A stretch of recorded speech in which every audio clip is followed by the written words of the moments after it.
So suppose that we have a circle that is inscribed within an isosceles trapezoid, and suppose that it is given that the length of the top base is 2x and the length of the bottom base is 2y.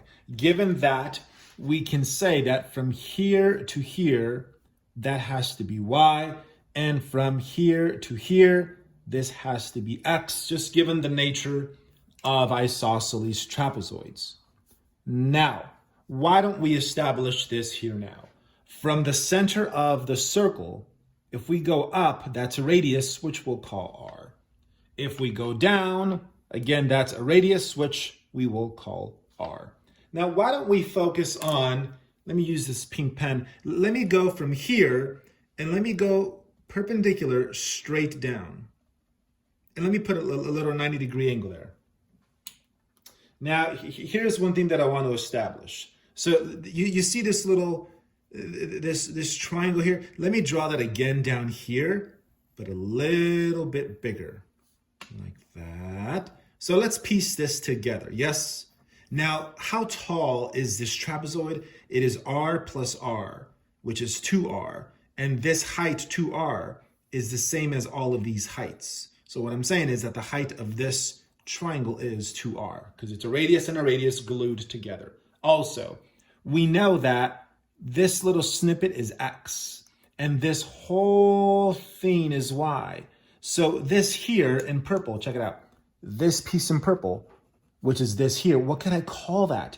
Well, this little piece in purple, it's all of y take away x, because y is all of this. But if I take away x, which is this, if I delete that from that, I'm left with y minus x.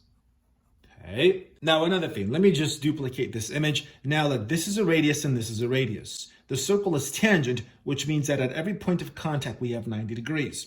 So if you were to bust out like side angle side, hypotenuse leg, if you take out those theorems from geometry, then you'll see that these two triangles are congruent. So if this is x, then this is x. Similarly, if you were to consider this one here, that's 90, that's 90. If you go like that, this is r, this is y, which means that this is also y. So what I'm saying is that this side here, this slant, has a length of x plus y.